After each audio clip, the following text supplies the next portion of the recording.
دنیا میں پہلا گناہ جو ہوا تھا وہ حسد تھا. ابلیس نے حضرت آدم سے حسد کیا, کہنے لگا میں بہتر ہوں, سرداری اس کو مل رہی ہے, یہ تو اللہ کو پتہ ہے نا کس کو دینی ہے. اور دنیا میں پہلا قتل حسد کی وجہ سے ہوا. حابیل قابیل کے درمیان حسد کا معاملہ تھا. خاتون کا نکاح اس سے کیوں ہو رہا ہے, مجھ سے ہونا چاہیے. حسد تباہی کرتا. آپ یقین کریں, یعنی دکاندار کے سامنے دوسری دکان پڑتی ہے اور پریشان ہو جاتا ہے. وہ کہتا ہے میرا کیا بنے گا, لا حول ولا قوت الا باللہ العلی العظیم. یعنی تیرا کیا خیال ہے کہ تیرے حصے کی روٹی وہ کھا جائے گا؟ اتنا چھوٹا دل.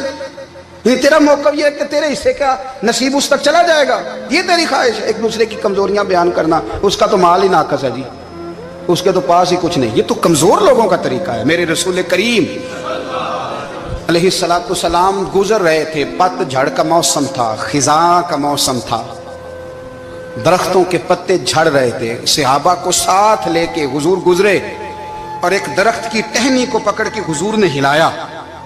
صحابہ فرماتے ہیں کہ چھم چھم اس کے پتے گرے, زمین پر ڈھیر لگ گیا.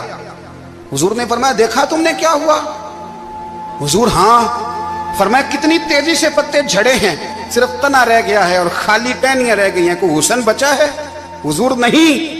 تو نبی کریم فرمانے لگے جو حسد کرتا ہے نا اس کی نیکیاں بھی اسی طرح جھڑ جاتی ہیں, اسی طرح. اور ایک جگہ حضور فرمانے لگے جس طرح راکھ لکڑی کو آگ کھا جاتی ہے, جس طرح لکڑی کو آگ, جب آگ کھا جائے تو پھر لکڑی کو لکڑی نہیں کہا جاتا, راکھ کہا جاتا ہے, کوئلہ کہا جاتا ہے. اس کی اصل باقی یعنی اسے کھائی جاتی ہے. تو حضور علیہ السلام فرمانے لگے جس طرح آگ لکڑی کو کھا جاتی ہے, فرمایا اسی طرح حسد نیکیوں کو کھا جاتا ہے. نیکیاں رہتی نہیں. حسد کرنے والے کے پاس نیکیاں یعنی ان کی اصل شکل موجود, کبھی بھی حسد نہیں کریں. اللہ کی تقسیم ہے, جس کو چاہے جب چاہے جتنا چاہے عطا کرے. اور چوتھی بات میرے بھائی, کبھی بھی بغض نہ پیدا کریں. بغض والے لوگ بے سکون رہتے ہیں. بہت ساری کمزوریاں ہمارے اندر ہوتی ہیں نا, پھر اللہ ہماری روزی تو نہیں نا بند فرماتا. یہ تو نہیں کہتا کہ زمین سے نکل جاؤ. اگر یہی والا معاملہ ہو جو ہمارا ہے کہ شادی پہ اس نے میرے ساتھ برا سلوک کیا تھا, اب ساری زندگی بغض رکھنا ہے.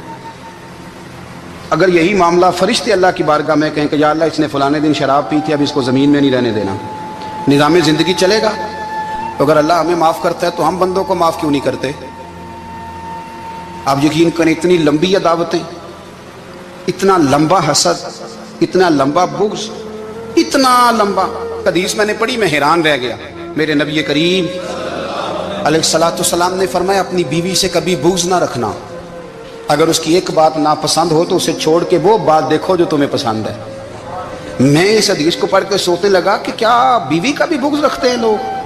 اب حضور نے کہا ہے تو اس کا مطلب ہے لوگ بیوی کا بغض بھی رکھتے ہیں. اب اس پر استدلال کر کے مجھے کہنا پڑے گا کہ سسرال والوں کا بغض بھی رکھتے ہیں. کہنا پڑے گا کہ بھائی کے سسرال والوں سے بھی بغض رکھتے. اس حدیث کی روشنی میں سمجھا کہ لوگ بھابھی کا بغض بھی بغض رکھتے ہیں. بغض, ورنہ عادتیں تو ہماری بھی کئی بری ہوتی ہیں.